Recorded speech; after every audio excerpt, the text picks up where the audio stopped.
Hela, the goddess of death, has invaded Asgard. If Hel is back, then Asgard's already lost. I'm going to stop her. Alone? Nope. I'm putting together a team. It's me, you, and the big guy. No team, only Hulk. It's me and you. I think it's only you. Three Films and a Podcast has no claim of ownership on any film footage used in this episode. All film footage is owned in its entirety by the copyright holders and is used solely with the intent of film criticism, commentary, and education under fair use law. And just like every car in Too Fast, Too Furious, this podcast contains spoilers. Enjoy.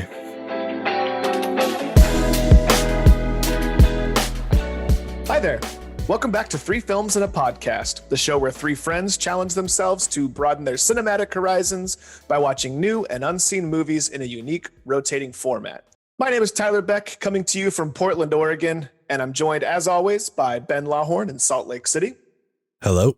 And Matt Weiler down in Pleasant Grove. Hi. Hello. Hey, If you're new to the show, I'll take a second to sort of explain how this thing works. I mentioned that we have a unique rotating format that works in a series of rounds. And each round, one of us will pick a central theme, and then we'll each nominate one movie apiece for a total of 3 movies per round. All those movies are based on that one central theme. And once we've watched all of those movies, we come here to the podcast, to the YouTubes, to the Spotifys, wherever this finds you, and we discuss and we share our thoughts with you, our listener or watcher, I suppose, if you're doing this on YouTube. Now, with that said, we do allow ourselves to watch movies outside of our very strict main format, which allows us some flexibility, and so we can watch, maybe a new release, or we can hold a movie draft, or we can recast a movie, or in the case of this episode, we'll recap a watch party. Now, we release these special episodes under a special moniker. We call it Three Films and a Little Podcast. And it is one of these little pods that you find yourself listening to right now. So without further ado, let's just get into today's episode and recap the watch party for Thor Ragnarok. Ben, for those who haven't joined us for a watch party yet, first of all, shame on you. And second of all, why don't you tell them what they're missing? Give them a feel for how these things work. I mean, as usual, we had a really good time. Matt did for about 20 minutes or so, and then his night was ruined by a power outage, unfortunately. But don't remind me. We pick a theme each month to kind of let people vote on what movie that we're going to watch. And this one was dubbed for MCU March. So we had a big poll, a big bracket going out there about which movie people wanted to watch. We had all 23 movies jump down to 16 for the March Madness style bracket. And then Thor Ragnarok ended up winning at the end. It was actually tied at the very end with Black Panther. And I won't tell you who was the winning vote there that got Thor over the edge. But I mean, it's a great time. We've gone over the stuff in our Instagram about how to do it all, but we run it through teleparty. So everybody's watching at the same time. There's kind of a little chat room on the side going. And it's just like, it's nice with these movies that we've seen before to like still enjoy the movie, but be able to talk about, silly things that come up like, hey, is this the funniest MCU movie? Or like, is this Jeff Goldblum's Rushmore Mountain? That kind of a thing. So yeah, I mean, thanks to everyone that's showing up. It's a blast every single time. I feel like a broken record. I know we say this every single watch party, but it's one of the things I look forward to the most out of all this. Cause just like kind of a carefree viewing, you're not necessarily doing it to like focus on, for the pod and take things away from it. It's like, let's just hang out and relax and talk about a movie. So yeah, great time. Matt, I'm going to throw it over to you to kind of talk about what Thor Ragnarok is. Yeah. And I mean, I also just wanted to add how much fun the watch party is. I mean, we kind of started this whole thing during the pandemic, and the watch party, I think watch party like technology improved just because of how remote everyone needed to be. Oh, absolutely. But honestly, like it's something that's going to stick around because like how often could you get together with your friends on a semi-regular basis and watch a movie with a bunch of people at the same time? And and talk during the whole thing. You can't do it outside of this platform. And so it's a ton of fun. I'm super glad that we've stumbled across it, and I'm happy to keep it going. And as Tyler mentioned, our list of our rounds that we do as a podcast is very sacred to us. We don't just let anything in.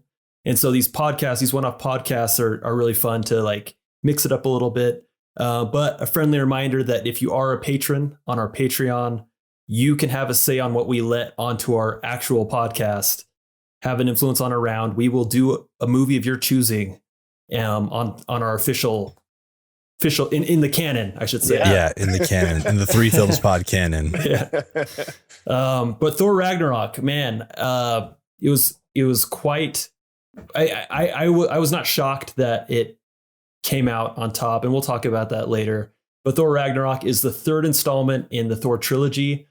It is directed by Taika Waititi, and really came as a change of pace, almost like a resurrection of, not that it needed it, but a resurrection of the franchise. And I say resurrection because this Thor is completely unlike the other two Thors. Yeah. I think Guardians of the Galaxy kind of showed the powers that be at Marvel what some of these Marvel movies could look like, especially the ones that are kind of out there that maybe verge on taking itself too seriously. And so I think they learned from Guardians that, like, take the absolute opposite approach and have fun with it, go over the top. And that's kind of what we got with Ragnarok. And it's just a great time. Thor, just to give a brief synopsis, is has to face his dad passing on. At the exact same time, learned that his sister, who's going to destroy everything, is coming back. And it's just kind of a movie about that. And a lot of family drama. It's a family drama. Thor's no stranger to family drama. But yeah, as if Loki wasn't causing enough problems, let's throw in another sibling that's going to come wreak havoc on Asgard. But it's a ton of fun. It's also, my opinion, the best Hulk movie. As much as I enjoyed The Incredible Hulk, it takes from a lot of different areas and just makes a really fun, great movie. And Taika, need I say more, just brings such a great script and direction. Yeah, absolutely, Matt. I couldn't possibly agree more. It feels like, especially the Avenger movies and, having Robert Downey Jr. in the cast leads to some like quick, witty banter. And there's always been a little bit of humor and a little bit of like wit and whatever in these things. But like you said, after Guardians of the Galaxy, I think they sort of realized that like the whole movie can be fun like that. And I think like Thor is especially in the first couple ones, he's such like a serious, like straight character. You know what I mean? Like he's sort of almost like cartoonishly like square, you know what I mean? And a lot of the humor comes from like the fish out of water element of him being in, on Earth. This drink, I like it. I know, it's great, right? Another! Like he's always been like sarcastic and kind of whatever, but as far as like the tone of his character and the films in which he lives, they haven't always been that like light and just like charming and funny. Like he's always been my favorite Avenger. Maybe just because I wish I looked like him. I don't really know.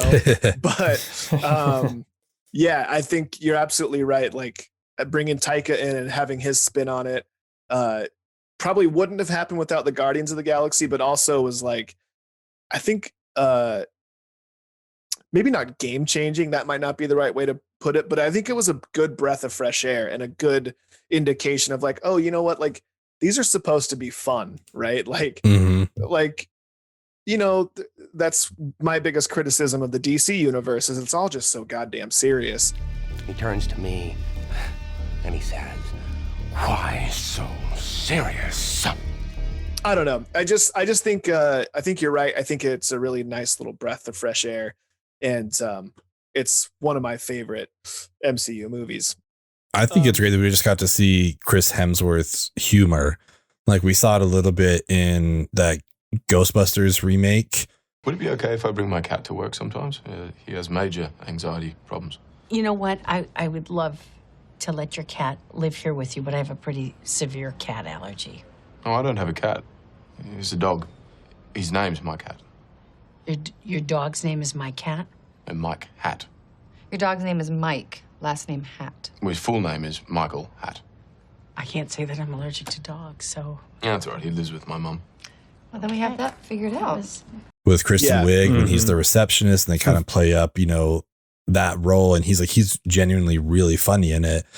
And I don't know, if that's kind of what opened the door to like, let's just let him be funny. Like you said, there's the moments in Dark World. There's, a little bit more, I think, in the first Thor, and it is the fish out of water thing. It's like an Avenger. It's like, hey, that's my brother. It's like, he's killed millions of people.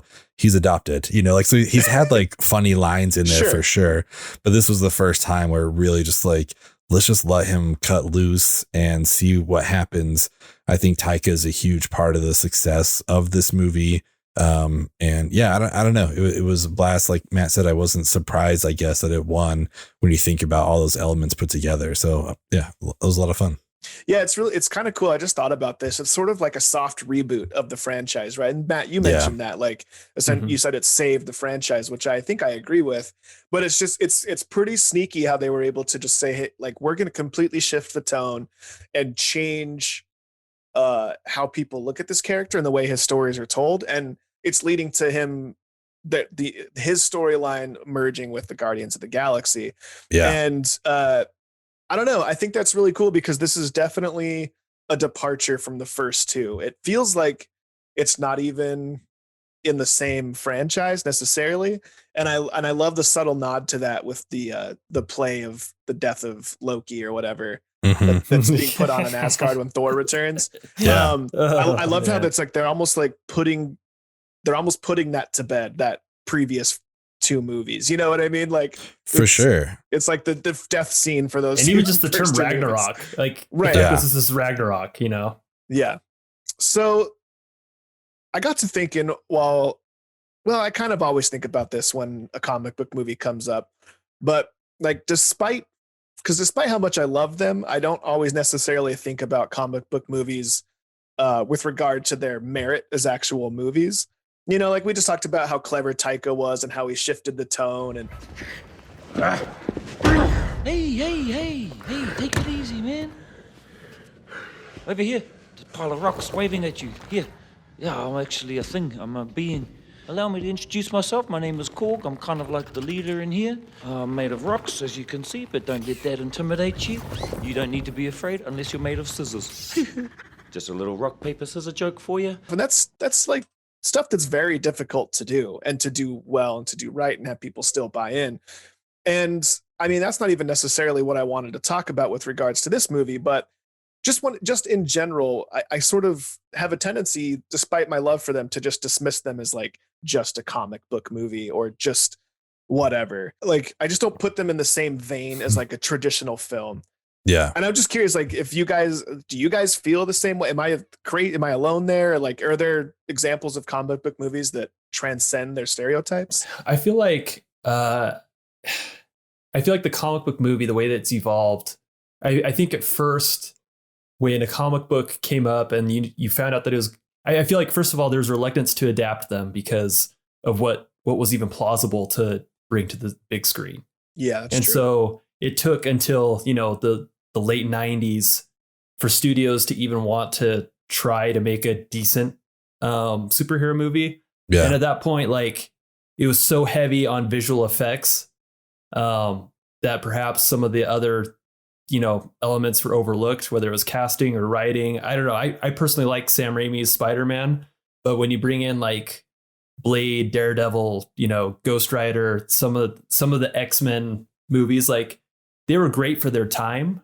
And I think they were like, it was evolving into what it is now, but it was a tadpole. It wasn't the frog yet. And I wish I had a better analogy than that. Nope, that's perfect. We're going to play a clip of Toad from X-Men right now. Yeah, there we go. There we go.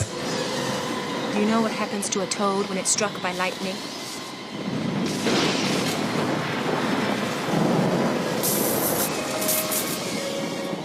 The same thing that happens to everything else.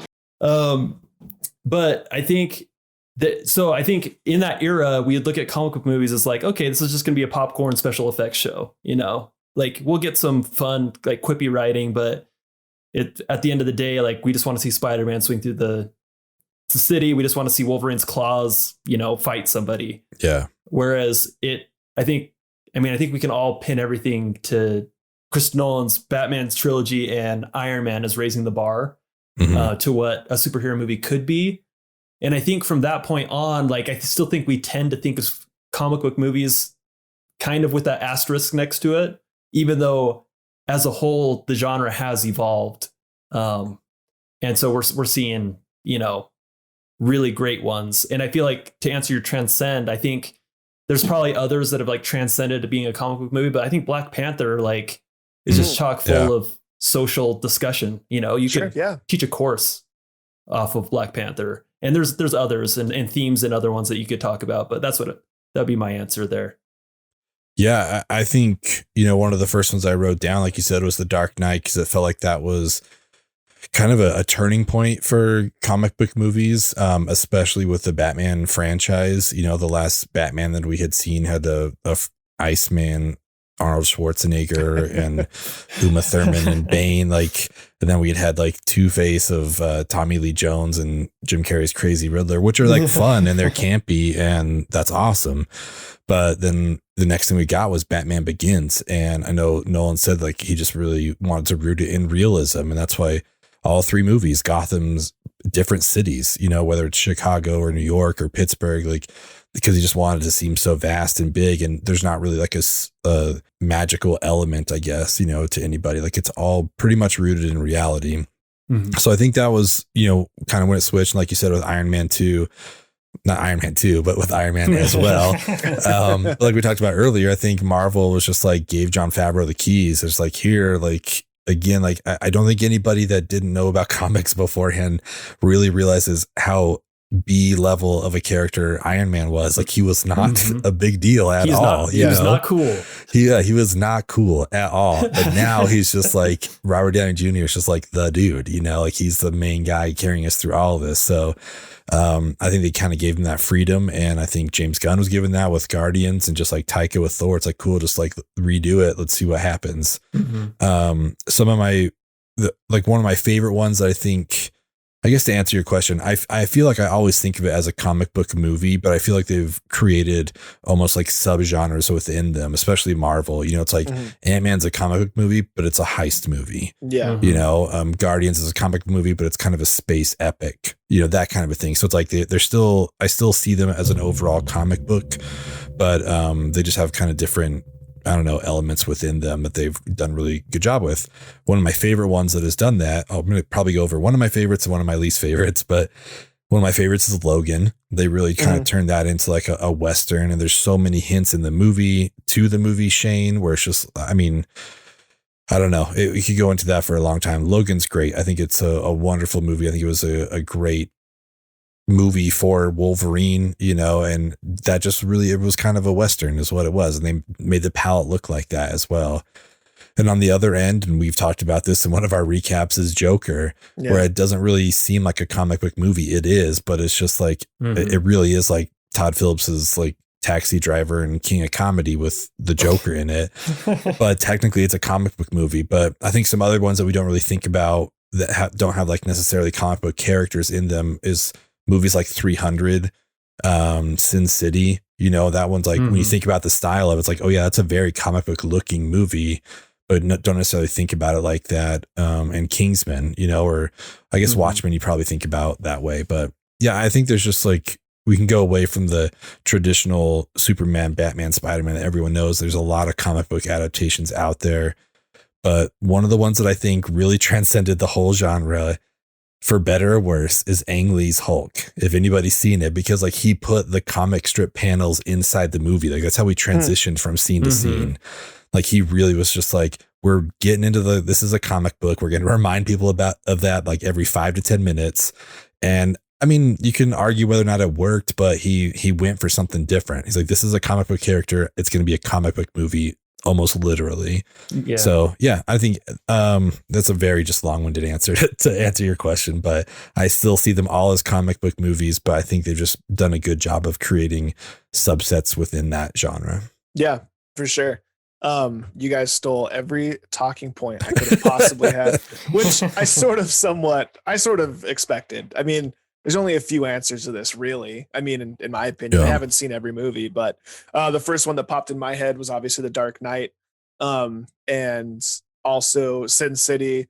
Watchmen popped in there, and I haven't seen Ang Lee's Hulk, so I can't really speak to that at all. But in that same vein, I guess we can just shift to the next thing I wanted to talk about, which is just how like visually striking this movie in particular was. Like when I think back to it, you know, when I think back to like the smoky streets of Gotham in Tim Burton's Batman, or you know, a lot of the stuff Zack Snyder does, like in the Watchmen and in like the new Justice League, which I'm sure his cut of the Justice League, which I'm sure we'll talk about at some point.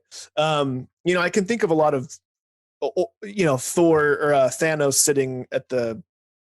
sitting watching the sunset at the end of whichever movie that was. I can never remember Infinity War.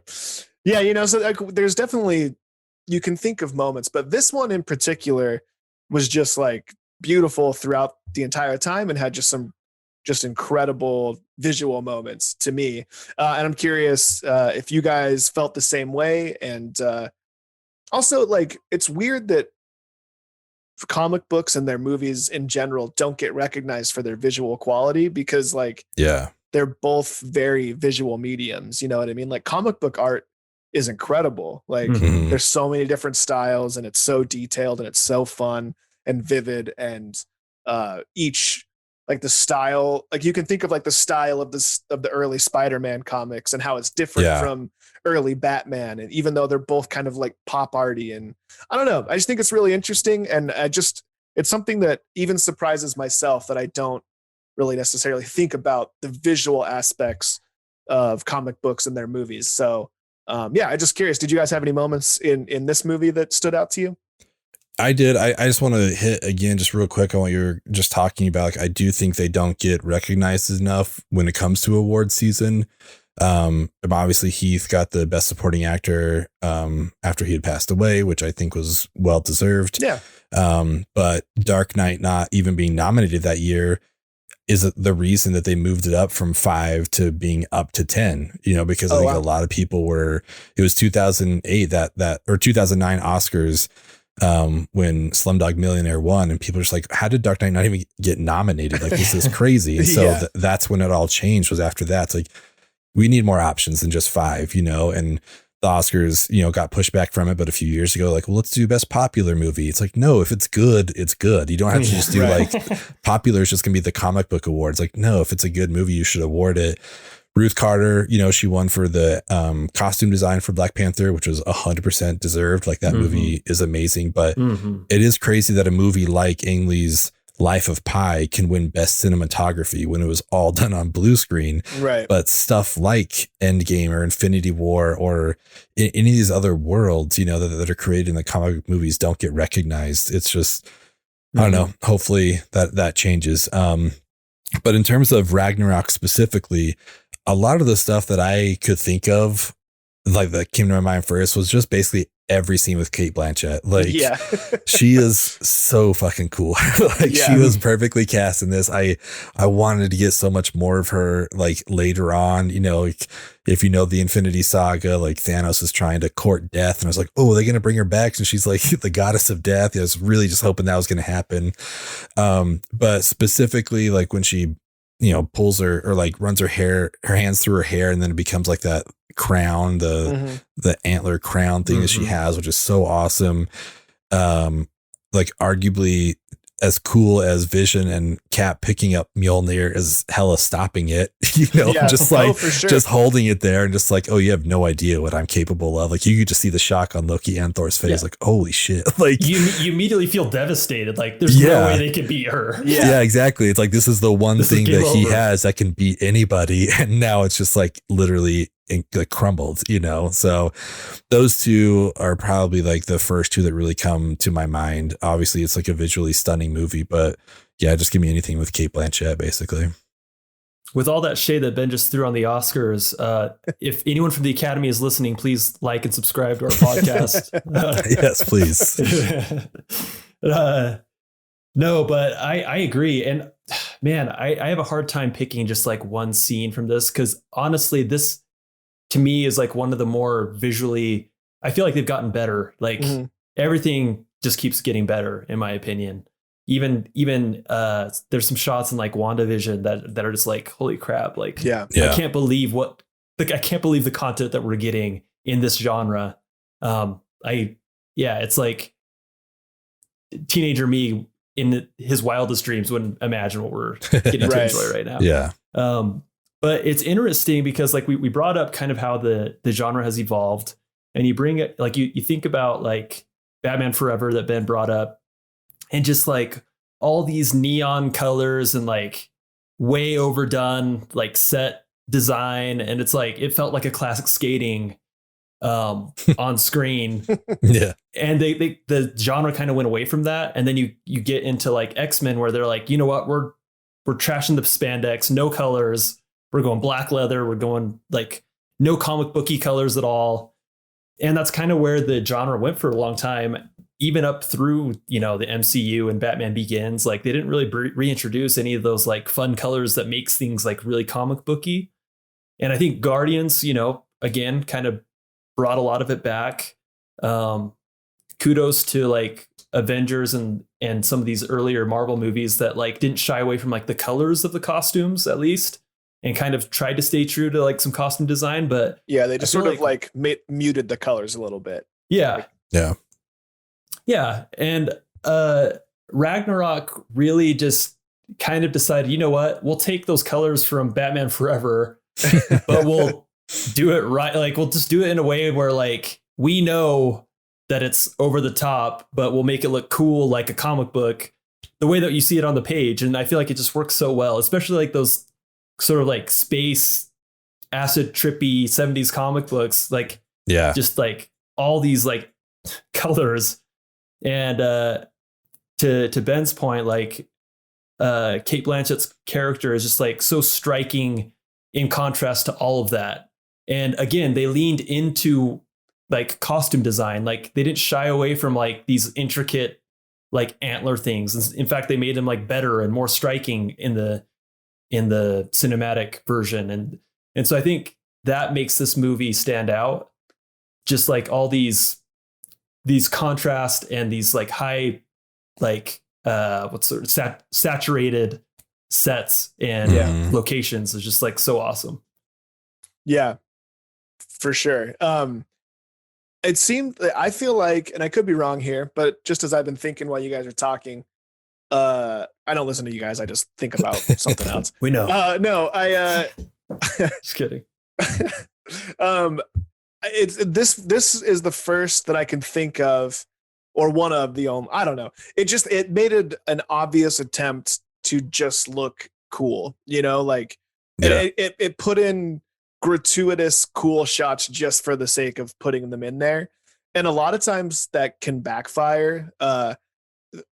We'll save our review for later, but that's some of my critique of this new Snyder cut of the Justice League. Like sometimes it's just like, it can get to a point sometimes where you're just like, I get it. Why are we still watching this? Like, I know it looks cool. Can we please move on? But I think Ragnarok does a good job of balancing that out, where every time it goes to a wide shot of a battle and it looks like a Renaissance painting, like he does that trick a couple of times and it works every single time. You know what I mean? And in like the final battle where it's sort of like that slow motion montage of like, okay, the tide's turning towards the good guys, and like you have the fireworks and the explosions behind, I'm forgetting her character's name. Valkyrie. The Valkyrie. Oh, it's just Valkyrie? Okay.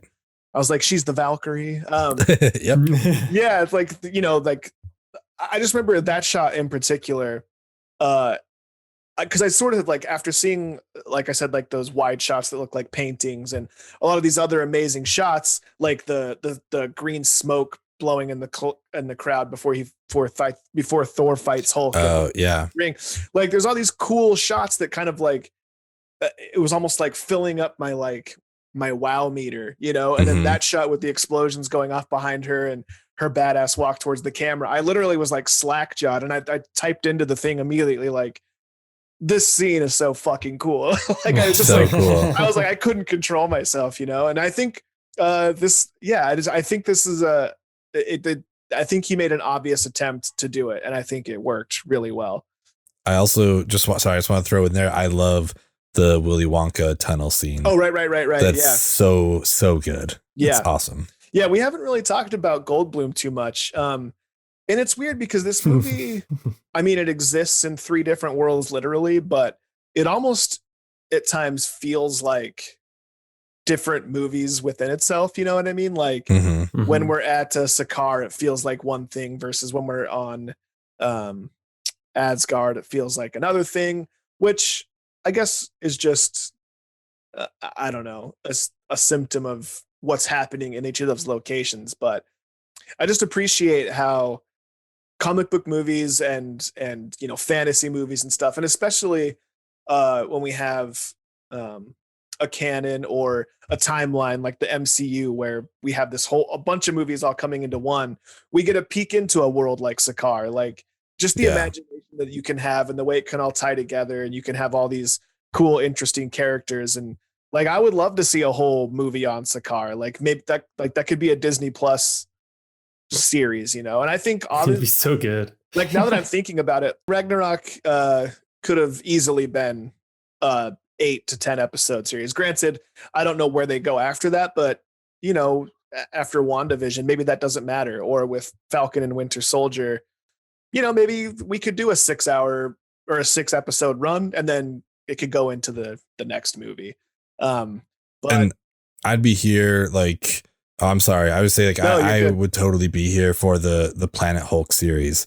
Like, show Hulk landing there, and then how he became the champion. Like, I want that whole backstory, because, like Matt said, this is the best Hulk story that we've had, and that's one of the best, regarded as the best, like, comic book runs for Hulk is Planet Hulk. So it's like, yeah, let's show him landing there, and and just like how up until Thor comes. Like, I want to see all of that in the comic book. So this is I'm not well versed in the comic book lore. Does Sakaar end up becoming Planet Hulk? I don't think it's like actually Sakaar, but he's like sent off Earth and lands. I don't know what the planet is, but Matt, I mean, you might know better than I do, but I do believe it's kind of the champion thing. It kind of exists there too. So that's like one of the lines, the storylines with Hulk. And so they just kind of like interwove this with Thor. And that's how they kind of got together. So it's like, that's one of the better storylines. Like there's Red Hulk. There's a few that are out there, but I think Planet Hulk is just one of the more fun ones and one of the more popular ones. So yeah, if there's any sort of prequel they could do with that, like, I think that'd be super fun to see, because obviously who we meet isn't the Hulk we left with Age of Ultron. You know, like, this is he kind of talks now, you know, like, he can like respond, you know, it's like toddler-ish, you know, it's not like full sentences or anything, but like, it's the first time that we really get that, you know. Why? You're not even listening. Don't kick stuff. You're being a really bad friend. You bad friend. You know what we call you? No. We call you the stupid Avenger. You're tiny Avenger. What are you, crazy? Yes. I don't know that we heard him say any words as Hulk before that. I think it was always just yelling. I can't remember. Yeah, I remember it being a big deal when he yelled no or something. Yeah, you know, like, yeah, exactly. And he's like, no team, just Hulk. Like, like he was that doing Caesar that stuff. From Planet of the Apes? Yeah. So yeah, I don't know. That's a long tangent just to say that I would love to see a Planet Hulk series. Yeah, same. Well, I want to wrap up on a little bit lighter note, I guess, and talk about this movie in particular, because I was, as much as it's one of my favorite MCU movies, I was sort of surprised to see it win. I thought for sure one of the big Avengers would win. I was glad to see that the final 2 were Black Panther and Thor Ragnarok. And I'm curious, I think we've sort of touched on all the reasons this might be true, but why do you guys think it came out on top? Matt, I think I'll throw to you first. I think one thing Marvel's done really good at with Guardians and with this Thor is we talk about casting a wider net, and I mean, that definitely applies to like from a social standpoint, but even just like if you make a comedy or like something beautiful and funny, like it's going to appeal to so many more people, and it's just so much more approachable. And I think in regards to our Instagram audience, I mean, obviously most people following us are into movies, otherwise they wouldn't be following us. But to those who maybe aren't into the superhero genre, which there are plenty out there who are not, I think Thor is one of those few that they can tolerate, that they can happily watch. And so I was anticipating Thor or Guardians doing really well for that reason alone. Just approachability, have a good time watching it. And I was pleasantly surprised to see Black Panther do as well as it did. It's one of my favorites. I was shocked to see it in the finals, just because of the type of movie that it is. But I also think that that's also why it was where it was at, because there's so much discussion that can go on there. I think it's great to see again and again. But it's also just like one of the most unique superhero movies ever made. And I think both of these are very unique superhero movies. So it was kind of a fun matchup. But yeah, I would say that Thor won out principally because of just how approachable it is.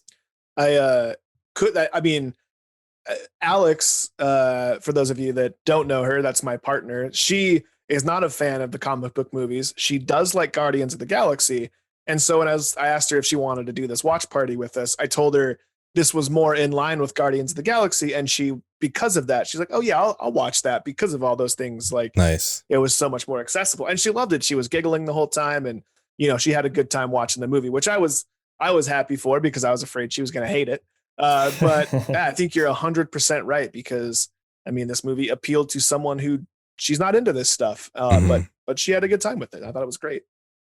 Yeah, and I think, the reason Black Panther was in the finals is there's only one Marvel movie with a shirtless Michael B. Jordan. So, it's, if you're the only movie that's got that, you're going to make it to the finals. That's true every time. I think I had Guardians going all the way, but, as people who listen know, that's my favorite Marvel movie. So I, was just like hoping, I guess, that it was going to go all the way. But I think, again, to Matt's point, they're very similar in the sense that they're easy to watch. The watchability's there, the humor's there. And as we've talked about on this pod before, I would like throw a dart to any Taika Waititi movie and tell someone to go watch it, because I think he just has that ability to like bring people in no matter what the story is, but the humor is always there. There's a emotional connection too, which I feel like we got in here. This did a great job of introducing new characters, with the Grandmaster and Valkyrie and Hela, while also like bringing us back to the old characters like Loki, like Odin, and kind of a halfway point of both of those is Hulk. Like, we know Hulk, but this is a new Hulk, we get to discover this now. So, I think it's a great all encompassing movie when it comes to Marvel stuff. Like, it was wonderful. I'm glad that we watched it. It had been too long since I had seen it, so I'm glad it won. Well, that makes, I think, 3 of us, and I don't know how many people voted for it, but that makes a whole number of us, let's say.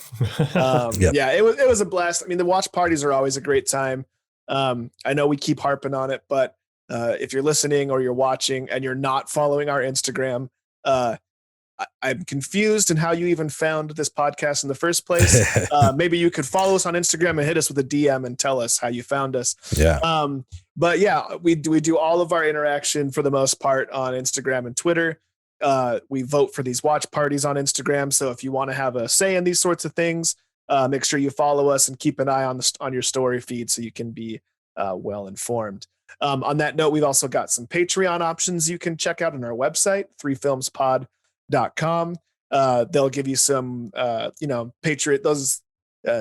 become a patron, you'll get a bunch of different rewards, some of which are extra votes on what movies make it into these brackets. You'll have an extra say on things we watch. I believe it was one of our patrons that pushed the final vote of the movie that we watched, right? Yeah. I mean, it's happened a couple times where we've had deadlocks, and then we've gone with whichever the most patrons voted for. And I mean, speaking of that, we're going to have a Star Wars episode coming out May the 4th, and we're leaving it entirely up to our patrons. We're just going to have them tell us what movie we're going to talk about. No poll, no nothing. We're just going to leave it up to them. So I'm excited for stuff like that. Like, let's thank them for their support, like letting them tell us what they want us to talk about. Absolutely. And, you know, if you don't want to become a patron, don't, seriously, no worries. But, you know, if it's something that you're comfortable doing and you want to be a little bit more involved, then by all means, we'd love to have you and we'd appreciate it very much. But regardless, we absolutely appreciate you listening and watching on YouTube and commenting. And if you got some time and you're feeling like it, you're feeling generous, maybe hop on Apple, what is it? Apple Podcasts. Apple Podcasts. I was gonna say iTunes because I thought it was 2007 again. But yeah, get off your MySpace, get over to iTunes, and say goodbye to Tom. But yeah, leave us a review. It would help us out a bunch, and you know, it would help us. We just want to know what we're doing right, what we're doing wrong, and yeah, we hope to hear from you. And with that, unless the boys have anything else they want to say, I think we'll sign it off. See ya. All right. Thank you. See everyone.